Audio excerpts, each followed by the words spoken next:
Welcome to Buckeye Scoop Live. It's Sunday night. It is the middle of March Madness. We are ready for some spring football to resume. The coaches got away. The players got away. A lot of really nice trips for those guys. Some guys went and decided to go out and hit some NFL training facilities and get some workouts in. So we're going to have a nugget on that tomorrow. We've got some really good stuff to talk about. And, unfortunately, we're just kind of watching the Lady Bucks lose the national championship of hockey. We'll talk a little bit about that. And we're going to break down a couple of offensive line offer candidates that are on the board. We got to get a couple more linemen in the fold outside of the Twins and Mark Nave. So we're going to watch a little bit of film of that. So that being said, as always, thank you guys. We appreciate you guys for subscribing. We appreciate you guys being a part of this channel. As always, we appreciate you guys being in the chats. As always, appreciate you, Frank. You are the first one today, so as always, we appreciate you. But we love interacting with you guys. You guys bring some great questions, as always. So BuckeyeScoop.com, our board has been on fire through March Madness. We have an incredible gambling thread. We have some really sharp handicappers. So if you guys are into making money, it is something that's just become an undercurrent that's literally exploded over the last month. We're up a lot of units right now, so it's been really good. So BuckeyeScoop.com, these picks are on there, and it's really fun, and people are really killing it right now. So with that being said, I'm going to bring in one of the sharpest sharps, Mr. Nevada Buck. Nevada, how are you? I'm doing great. It's fun. March Madness going on. Had a little disappointment today. OSU women's hockey lost in the national championship game 1-0, but unbelievable run by them, and was hoping for a little better result. But, hey, the Buckeyes are out of March Madness, and the women's hockey team loses, so I guess it's all eyes on OSU football and the continuation of the spring. Yeah, I've obviously, unfortunately, experienced losing national championships. Ryan Day lost one a couple years ago.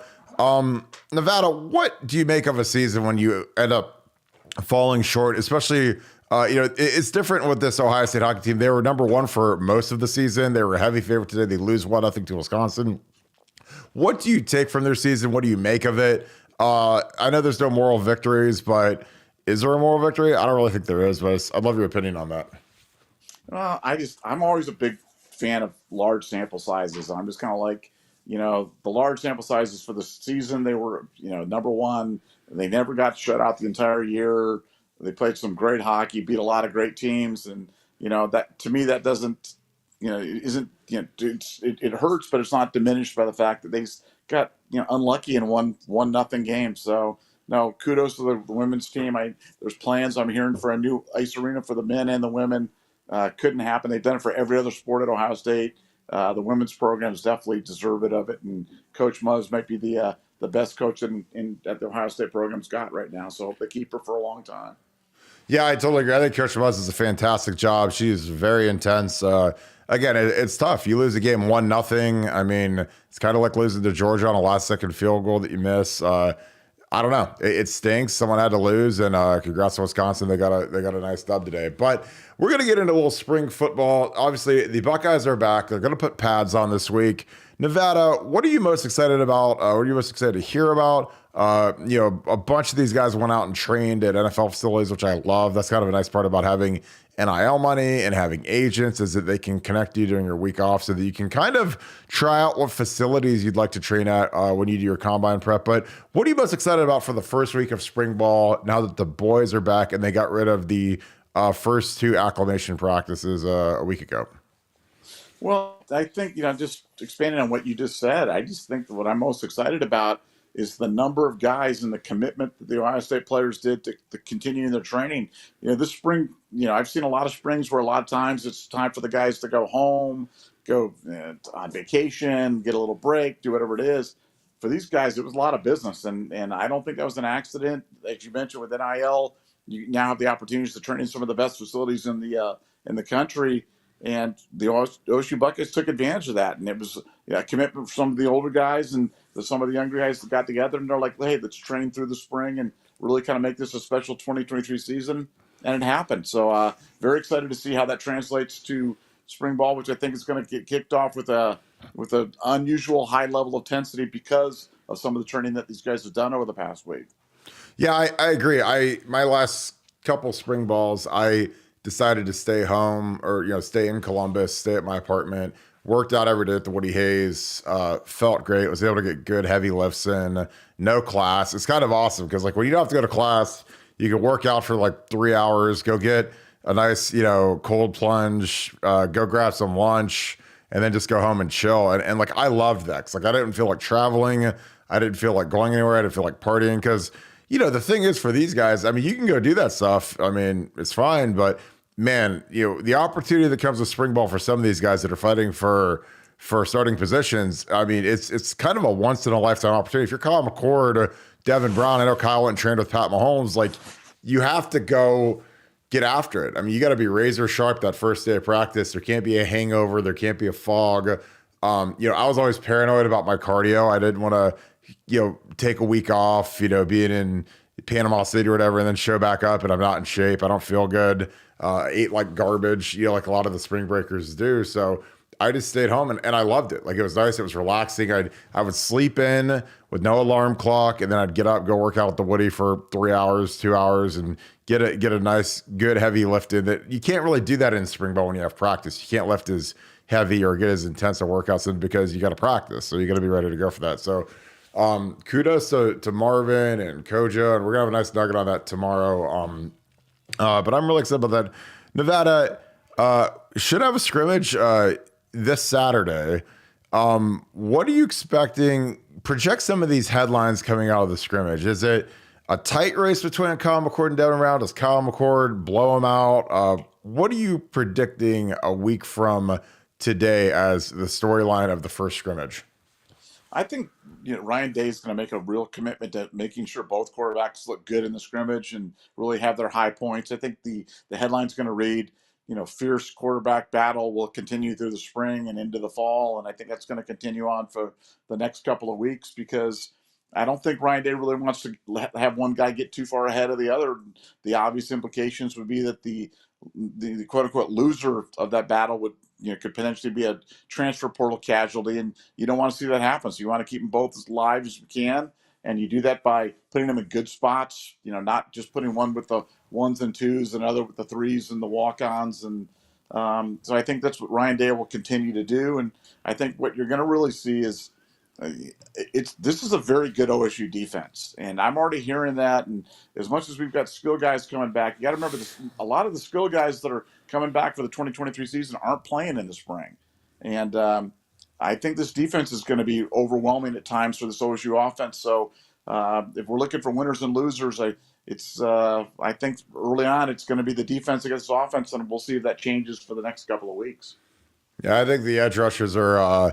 They're thirsty. They're hungry. They want to go pro. JT and Jack are some guys that they're locked in right now, man. So, our guys better eat their Wheaties and get ready to roll against those two. Those guys are used to going against Paris and Dewan, and they just got to get off the rock. Jack's back to playing his defensive end spot. He's got his hand in the ground. He's back to being comfortable, which I love. He was completely out of position at the Jack last year. I think the Jack's going to get scrapped. So that'll be great. I'm just excited to see, how Josh Fryer does at left tackle. I'm excited to see Zen and everyone else that they rotate in at right tackle, Tigra, George Fitzpatrick. It's kind of an open tryout, and that's good. I think that, those guys, competition makes guys sharper. I think it makes guys hungrier. Guys are going to play through injuries to try to not miss reps and not miss their turns in scrimmages. So, it's kind of a battle of attrition too. Like with practice, you might feel good about a position, and then all of a sudden you get a couple of guys get dinged up, roll their ankles, hamstrings, whatever. And then it's not quite as deep as you had hoped it would be. Well, we are going to break down a little bit of film. We had a big time guy that was supposed to come in, and he decided not to come in. A kid named Brandon Baker. He's a monster kid. He's up from your neck of the woods, Nevada. Let me plug me in real quick. Sorry, I was charging this thing up. Matter Day. They actually beat our boy Mateo Uyangalele, who ended up out at Oregon. These guys, super powerhouse. Bryce Young went there, 6'5", 290. On film, he looks heavier than 290. I'll be honest with you. I think he can tighten up a little bit. But he was supposed to come to Ohio State this week. He canceled it. Good chance he'll be back soon afterwards. So I'm going to throw his film on. Nevada. I don't know if we've had a Matter Day guy come to Ohio State. Is there one that you can recall? I think Nicky Sualua might have been a Matter Day guy. Was he? I think he might have been. Yeah. That's, I mean, he was a monster, Yeah, absolute monster. what you got to remember for people that don't know about modern day. I mean, modern day is basically, um, obviously, your traditional Catholic high school out here in Southern California, but like in Ohio, where you've got a bunch of them. In Southern California, you've really only got a few that really do their thing. You've got your Boscos, you've got your Hmm. um, you've got your modern days, but because there's so few, they get all the good players, and modern day recruits harder than anybody, and as a result, every position is basically somebody that's going to go to either major Pac-10 school or a big time school somewhere else. And this is a kid that's you know been on the radar. This is a kid we've seen play for several years now. We knew he'd be good when he finally got up to varsity there at modern day, and yeah, he's quite a player. Good footwork, lots of nasty plays to the whistle, and you'll see when, especially on the running plays, man, he likes to finish guys off. Yeah, he loves killing guys. So this is, they call this like a little dart, a dart action where you literally pull the backside tackle into the hole. He's playing right tackle here, but this is actually a pretty smooth pull for as big as he is. It's a skip pull, which we do at Ohio State. We do this when we run our counter stuff, but yeah, he gets up in the hole, gets on the linebacker, isn't completely flush, but he gets a good piece of him. And then the biggest thing is he sticks on him and drives him, puts them in the dirt. He loves bouncing on, like jumping on these guys and bonsai dropping on them. So it's I like it. Like I like this guy's film. Like I said, now this is about as high level football as you could ever dream of in high school. National champion level program. So he's playing big time competition, big time ball. I know that they played Bosco in the finals. I believe Bosco won, beat him in the finals, and I think they played in the regular season and modern day one. This is the play that we loved running last year. This is a little counter play. You pull the guard end tackle, so you see the guard open. He kicks. He gets up in here and walls. But I love watching. He's a really fluid guy. Like this is a kid I think he'd be a great fit at guard or tackle. Again, he's about 6'5", so it'll be interesting to see how much. If he gets any taller, I think he'd be more ideal, honestly, at guard, just because his pulling is pretty smooth, And he, like I said, he loves to just bulldoze these guys. He's putting guys on their backs about every play. Legitimate pancakes. That's an underrated play as well. But yeah, I like this kid. I think that the way we've been going a little bit more national with the linemen. It's just something I think you have to do. I think this is a kid that's going to be a fist fight to get him, but he's worth going after as best we can do. Oh my gosh, look at that quarterback run. Is this hard to defend? Yes. Yes. It's the same dart play as earlier where he's trying to pull here and he's reading this guy. And he closes. And so as soon as he closes like this, the quarterback sees the close and he pulls the ball and he's out the back door and there's nobody there. That's impossible to defend. Again, that's why, you see guys like Caleb Williams at USC run plays like that. And it's I just don't know how you're supposed to defend that. I don't know what you're supposed to teach. But yeah, this kid, I mean, he puts guys on their backs. Love his film. I wish he would have came in, but we already had the film downloaded, so we figured we might as well break it down, especially as much as you guys love talking about Ohio State tackle recruiting. So yeah, we saw the kid from Virginia committed to Michigan. That was disappointing because I really liked his film when we watched it the other day. But I mean, we got Davison Igbinosun, we got Jihad Carter, so I think we'll be all right. Again, I don't know if that kid commits. Does that drive another kid out of that room into the portal? Maybe. Nevada, your thoughts on the kid that we lost to Michigan? We broke him down. He had really nice film. I mean, it was Virginia football, which is terrible football, but he was knocking guys back. Should be a decent player for Michigan. What were your thoughts on losing him to Michigan? Yeah, I always say I never get too broken up about any. The last recruit that I got broken up over like must have was named Terrell Pryor, and after that I'm like, whoever we get, and then we don't. But I mean, no, he's a good looking player. I think he'll do well for Michigan, and I just love guys that are maximum effort guys, and he was definitely one of those, and so that's a good get for Michigan. Michigan's doing a better job rebuilding. So for all of you people that were like, Nevada, I want Michigan to be great again so we can have great battles. Well, you're getting your wish. They're playing much better right now. I liked it when they sucked and we beat them 50-0 every time. And And that was, I would be just as happy they go 0-12 every year. But for those of you that want to be better, they're getting better. Well, was I the guy? I think I was one of the guys that said that actually. So yeah, Yeah, you were definitely. I I apologize. want Michigan. I want Michigan to be good. I want Michigan. Hey, I'm like, was no, I we saying don't. hail, and everything? Did I sing the hail to the victors too? You did, and then you insulted Orlando Pace after that. So it was like, Oh oh man, it man, was good. I was on a roll. So I'm throwing this up here. This is not a guy that we're recruiting. Kid named Chris Lidstrom. He actually got drafted by the Atlanta Falcons. He was recruited by Justin Fry, our own Justin Fry. And you look at his offer list, and it's Old Dominion, yes. Kansas State, no. Maryland, no. UMass, no. Boston College, yes. And this kid who Justin Fry recruited at guard just signed a 5-year, $105 million contract to play guard in the National Football League. And he was a 3-star. So I know that people love to stargaze and get all excited because we got a 5-star or every 3-star stinks. But this guy is now the highest paid guard in the National Football League.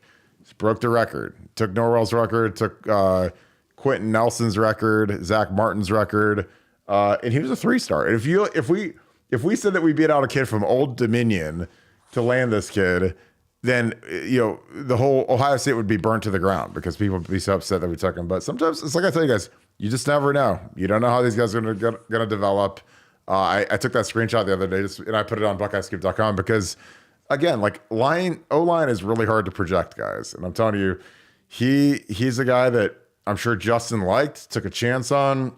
He didn't beat Alabama or Georgia to get him, and the kid turned into a first-round pick offensive guard and a guy that just signed a massive deal. So, O-line, like sometimes give the projects a chance. They might turn into Dwan or Thayer Munford, who's actually in Columbus. I actually saw him last night. So you just never know. Any other things, Nevada, as we get into this? The O-line is grinding along. I feel like we talk O-line every show, so I'm going to try to defer from that. Defensive line wise, who do you think is going to make the biggest jump this season? Because that's a great question between Mike, between Jack Sawyer, between Tyleek, even JT. I mean, if you throw the Penn State game off JT's resume, I think he had a good year. I don't think he had like an outer worldly year, like a number 1 overall in the country kind of year. But who do you think makes the biggest leap on the defensive line this year in Nevada? Well, it's going to be, it's going to be a name that's none of those guys. And it's a guy, frankly, it's a guy that we don't talk about a lot. But when we talk about the interior defensive lineman, like if you ask me for my money, who's the most surefire guy to be a starter and player, regular guy on the interior defensive line, to me, it's Ty Hamilton. That's the guy that's going to be playing. I mean, he's going to be playing a lot. And, we don't really have a lot of guys like him. And, Tyleek and Michael are going to do their thing on the interior line. But Ty Hamilton's a guy that when we line up in the fall and take those snaps for real, he's going to be out there.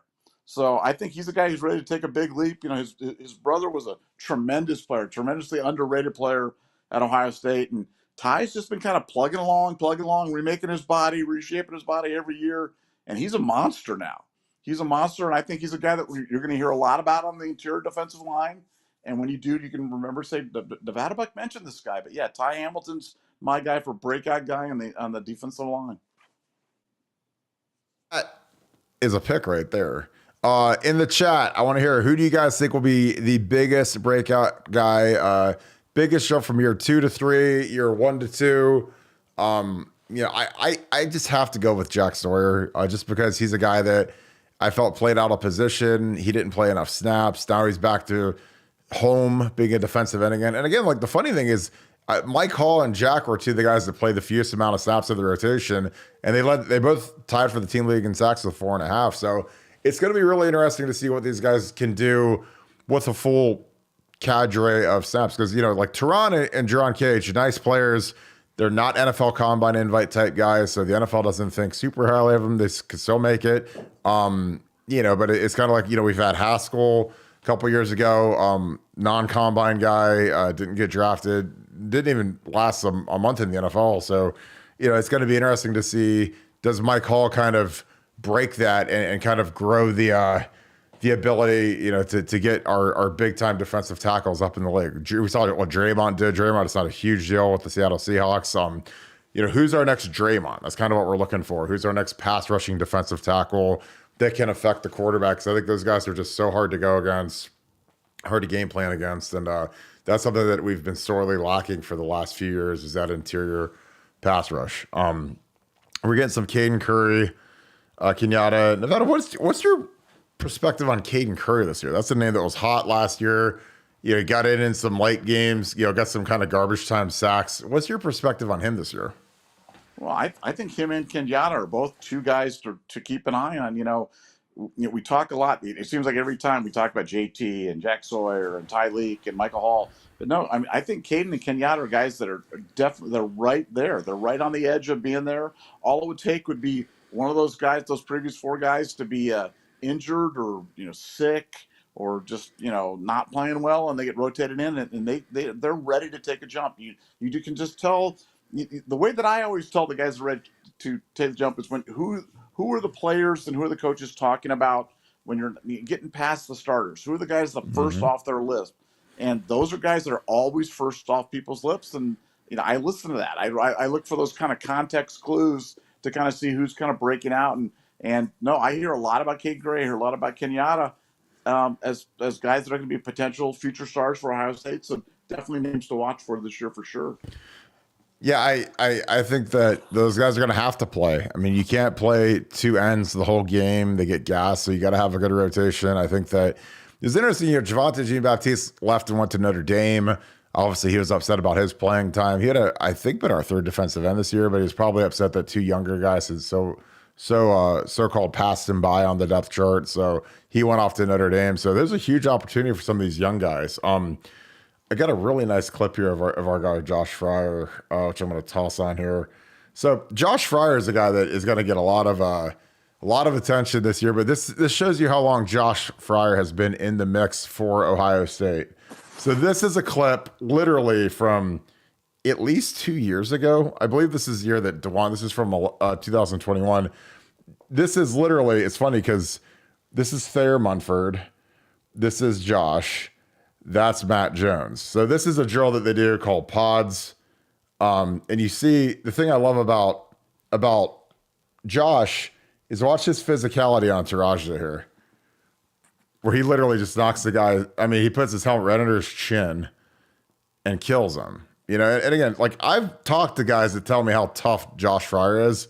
And this is something that gets me excited about what he can do coming off the ball. Again, in this preseason, he was projected to be the starting guard in the 2021 season, and Matt Jones was in the mix to be the starting center.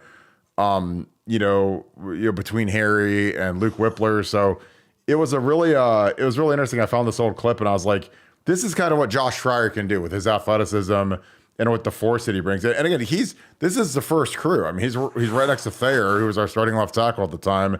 And then obviously we did the whole shift over to DeJuan and putting Thayer in at guard and that type of thing. But I think Josh is a guy that people are going to sleep on. And again, I think that if Justin Fry thinks enough of him to make him the starting left tackle, then obviously there's a lot to work with there. But I figured I'd show you guys that clip real quick, just because I think that he's a kid that a lot of people not sure about. Obviously, because with Paris, you have a top 10 pick, franchise left tackle. But I think Josh is a workman-like guy. I think he's a guy that can get the job done. Won't look as pretty as Paris, which is fine, but I think he's a guy he's probably more physical than Paris. And Paris has some great finishes, but Josh just has to be a better technician because he's not the athlete Paris is. But there's no reason he can't be every bit of a technician that Paris Johnson was. So, so Kirk, in that clip right there, does that mean that was we had a tackle playing guard in that position? Is that what it was? Yeah, I think you're right. Yeah, because he's playing tackle now, but he played guard in that clip. He played guard in that clip, so it's like tackles playing guards and guards playing tackle, and it's just mayhem. It's craziness, man. I just don't understand. When people start stupid narratives and then they parrot stupid narratives, then they're just stupid people. I promise you. Because offensive line coaches, they don't look at it like, oh, you're a tackle, oh, you're a guard. Andrew Whitworth, who's one of my favorite teammates ever, played with him in Cincinnati in 2008. Awesome dude. was a Hall of Fame level left tackle. His first, at LSU, he was a left tackle. His first few years in the league, he played guard because they had Levi Jones and they had Willie Anderson. Willie Anderson's like a fringe Hall of Fame candidate.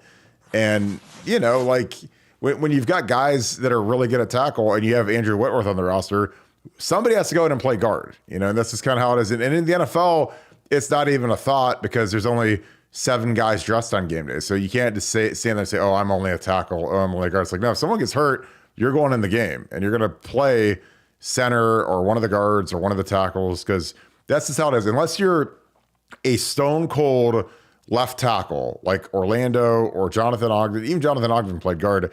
Anybody else has got to play every position for the most part. This is kind of how it is. I mean, Trent Williams, as good as he is, the second highest paid tackle in NFL history, literally had to play guard for a game because a guard got hurt.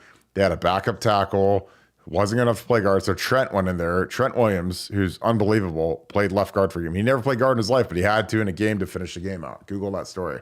So yeah, they're offensive linemen. Now, obviously, some attributes, you'd like your tackles to be a little bit taller. You'd like your guards to be a little bit, more fire hydrant-y, stumpier, able to, root out the 3 techniques in the nose guards. But, if your best guys, if Ohio State tomorrow somehow got 3 Orlando Paces in their prime, they're not going to leave the 3rd Orlando Pace on the bench so that they could start Matt Jones or Donnie Jackson. They'd figure out a way to put him in at guard. I promise you.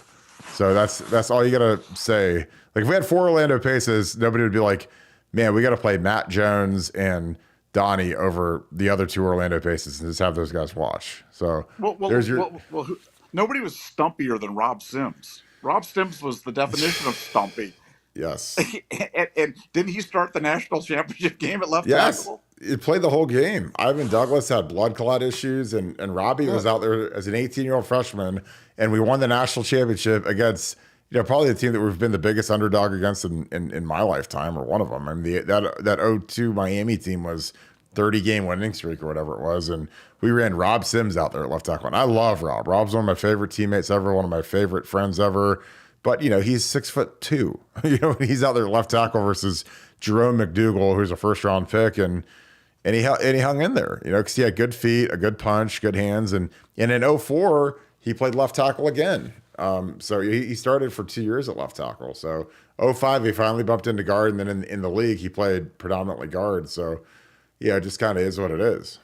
So what's up, everybody? All right, I got a question, Nevada. Who are going to be our starting cornerbacks this year? We'll take a couple questions. We'll get out of here. I'm going with Burke and Davison. I can't imagine it being any other combination than that. I mean, Davison's so good, guys. You as much as we've talked about Davison, and as much as you guys have looked at Davison, you guys have no idea how good this kid is. This kid is so good. He's a cut above everybody that we have on the roster at cornerback. He's a huge upgrade. The guys know it. The coaches know it. Everybody on the team knows it. This was a huge addition. I saw Tim Walton, who I thought was kind of on maybe the outs list on the coaching thing, get a $300,000 raise. I'll bet you the reason he got the raise was because he landed Davison, because that was just a enormous get. Might have saved his job, and definitely set the 2023 season on a much higher trajectory, because you've got a surefire All-American quality cornerback on one side, and you got him for the next 2 years. So that was a huge get for Ohio State. I totally agree. Daniel Henry Kirk, should we have Josh Fryer as a guard instead of a tackle? I don't think so. I think, again, when I build an offensive line, I build it from the outside in. So I start with my tackles, fill everybody else in. I've said multiple times, Donnie Jackson at left tackle. I'd put Josh Fryer at right tackle. I think you have your 2 best athletes in the offensive line room at your 2 tackle spots, and then you fill it in from there. I think you put Matt Jones at center.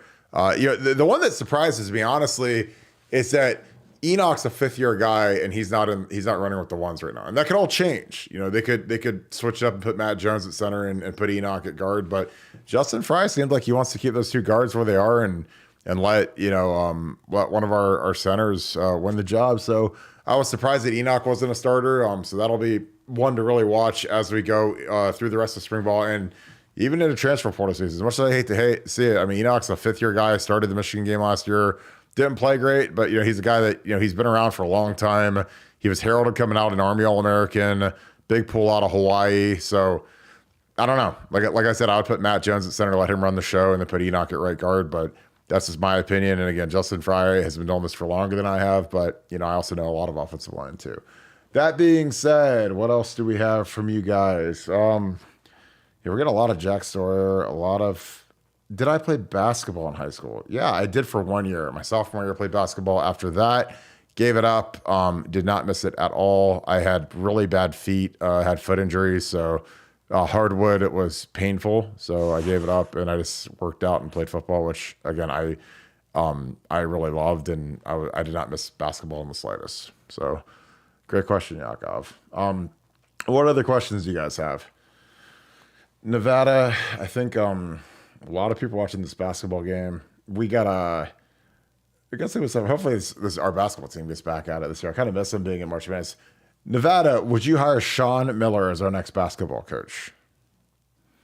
I would, but Sean Miller's been at the top of my list for quite some time. Even though I'm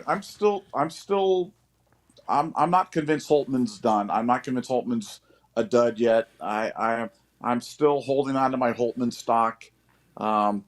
I still think he can get it done at Ohio State, and I know that's probably a minority voice, and that puts me in a minority position. But I still believe in Holtman until I'm proved wrong. But I've always been a fan of Sean, and his success, this year and previous years is no surprise to me at all. He should be he should be the next head coach at Ohio State when Holtman moves on. But hopefully that's not for a while. Yeah, I like Chris Holtman. I've known him for a long time since he got the job. He's been nothing but really friendly to me. So it's hard to see a guy who I think is a pretty nice guy. It's kind of like a Thad Model. Like Thad Model is about as big of a gentleman as I've ever been around, and to see him get thrown out on his head like the way he did, I don't think it was called for. But that's kind of how Ohio State rolls. They kind of chew you up and spit you out sometimes. I mean, they did it to Woody Hayes, they did it to Jim Tressel, they did it to Urban Meyer. So. It's kind of an if not when kind of deal. So, or Bruce Coop. I mean, those guys all left, when Ohio State said, hey, it's time for you to leave. So, but yeah, that'll be interesting. Well, I think we'll wrap this thing up. Nevada, you got any final thoughts? Like I said, this is a huge week. This is a big week because some of these guys are putting on pads for the first time at Ohio State. Luke Montgomery, some of these kids that are true freshmen. It's different when you put the pads on. I'm just telling you, like when these kids show up and they're just running on helmets and jerseys, that's easy street. You put them pads on, there's no more hiding. And it's a very scary time, very intimidating time. I've lived it. I think any kid that says it, especially linemen that have to go do live blocking drills, like you all get a little bit of anxiety when you got to go put the pads on for the first time when you jump up a level and you're going against grown men. So anything you want to close us out with, Nevada? No, I just think this. Yeah, I think this is probably singularly the most important week of spring football, in my opinion. I think it's going to really set the trajectory for the rest of the spring and probably into the fall. So it's something that I'm definitely going to be keeping a close eye on. And as fans, you should be listening to hear, whose name do you get called, which guys are kind of making the moves, because I really think that it's kind of like it's moving day. They talk about on a PGA golf tournament. This is a moving week for guys on the football team, and I'm definitely going to be keeping my eyes and ears peeled and see who's emerges from the pack. Yeah, I totally agree with you. So we'll clean this thing up, wrap it up. We know you guys appreciate you guys that tuned in live. We have I know basketball's going on, so you guys are the best. So appreciate you guys being with us. BuckeyesCoop.com gambling thread is going crazy. Inside information on the team. I got a big update coming tomorrow on some of the whereabouts during spring break. Some of the cool stuff the guys were doing. Really excited about that. And guys at Spring Bowl, man, the battles are on. They're hot and heavy. Who's going to win a starting spot? You got to get on BuckeyesScoop.com because we're going to have it before anybody. So we appreciate you guys as always. I'll see you guys on BuckeyesScoop.com. Thank you so much, Buckeye Nation. Thank you, Scoop family. Appreciate you guys tuning in. I will talk to you guys tomorrow. Go Bucks.